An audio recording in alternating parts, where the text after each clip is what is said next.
بلوچ بلوچ ایک مشہور، بہادر اور مہمان نواز قوم ہے جو پاکستان کے صوبہ بلوچستان کے علاوہ بہت سے ممالک میں آباد ہیں۔ لفظ بلوچ کے مختلف زبانوں میں مختلف معنی اور تشریحات ہیں۔ بلوچ کی اصطلاح فارسی کے لفظ بالکس سے ماخوذ ہے، جس کا مطلب ہے خانہ بدوش یا آوارہ۔ اردو میں سے بلوچ کو بلوچ قوم کی وجہ سے جانا جاتا ہے۔ عربی میں بلوش کا مطلب ہے دلیر یا بہادر۔ ترکی میں بیلک سے مراد ہے عوام یا علاقہ۔ اس کے علاوہ پشتو، سندھی اور انگلش میں اسے قوم کے نام سے جانا جاتا ہے۔ دنیا کے ہر علاقے میں بلوچ جہاں بھی بستے ہیں وہاں کی مٹی سے وفا کرتے ہیں۔ ایرانی بلوچ اپنے ایرانی ورثے پر زور دیتے ہیں۔ پاکستانی بلوچ اپنی پاکستانی قومیت پر زور دیتے ہیں۔ افغان بلوچ اپنے وطن افغانستان سے بے حد پیار کرتے ہیں۔ بلوچ قوم کی ایک بھرپور اور پیچیدہ تاریخ ہے جو ہزاروں سالوں پر محیط ہے۔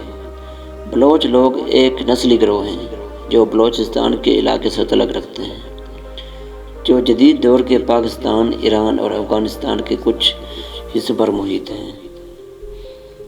بلوچ قوم کی تاریخ: قدیم دور 650 قبل مسیح سے 637 عیسوی۔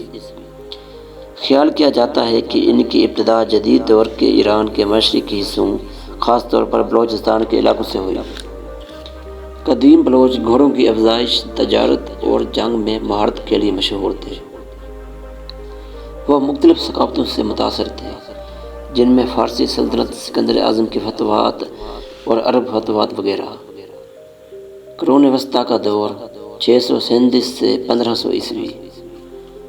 7ویں صدی میں اسلام کی آمد کے ساتھ بلوچ قبائل نے آہستہ آہستہ اسلام قبول کیا۔ بلوچ قبائل نے اس وقت کے علاقائی سیاست میں ایک اہم کردار ادا کیا، جو اکثر اموی، عباسی اور غزنوی سلطنتوں میں جاگیر کے طور پر کام کرتے تھے۔ میر احمد خان 1666 سے 1759 عیسوی۔ 17ویں صدی میں میر احمد خان نے مختلف بلوچ قبائل کو متحد کیا۔ اس دور میں قلات خانات کا عروج دیکھا گیا، جو خطے میں ایک طاقتور قوت بن گیا۔ برطانوی نو آبادیاتی دور 1839 سے 1947۔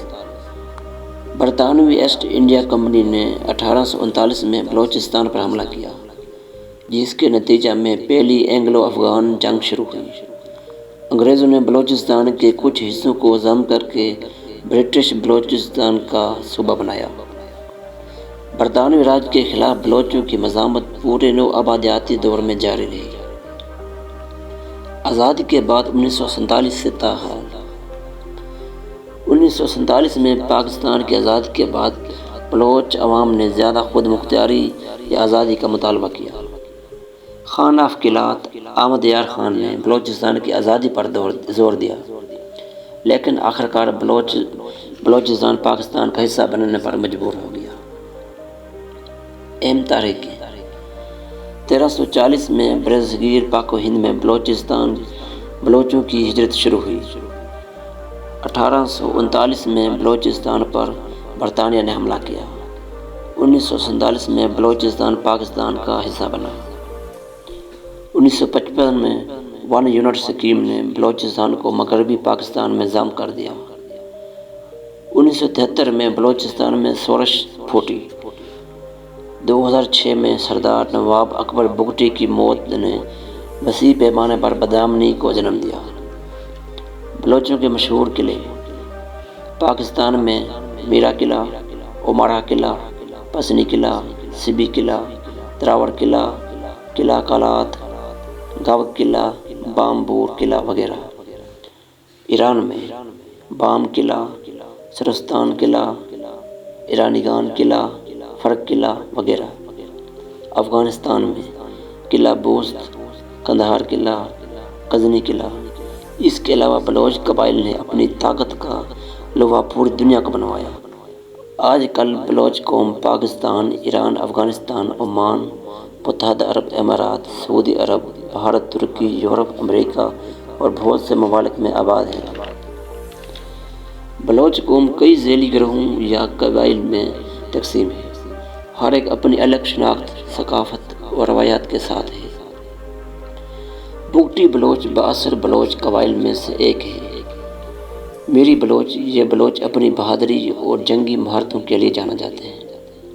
مینگل بلوچ، یہ بلوچستان کا ایک ممتاز قبیلہ ہے۔ کاکڑ بلوچ، ان کا تعلق اصل وطن افغانستان سے تھا، اب یہ پاکستان میں آباد ہیں۔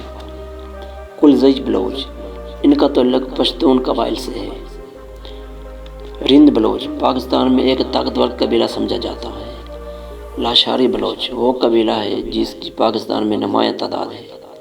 ڈومکی بلوچ ایک چھوٹا قبیلہ ہے مگر بااثر قبیلہ ہے۔ اس کے ذیلی قبائل جن میں احمد زئی، دودہ زئی، سروز زئی، سنجرانی، شاہوانی اور گورچانی وغیرہ۔ اس کے علاوہ علاقائی بلوچ جن میں سراوانی بلوچ جو ایران میں آباد ہیں، بامپور بلوچ جو ایران میں آباد ہیں، مکرانی بلوچ جو پاکستان میں آباد ہیں، جھالاوان بلوچ جو پاکستان میں آباد ہیں، کھچی بلوچ جو پاکستان میں آباد ہیں۔ اس کے علاوہ بھارت اور مختلف دنیا میں بھی بلوچ کئی تعداد میں پائے جاتے ہیں۔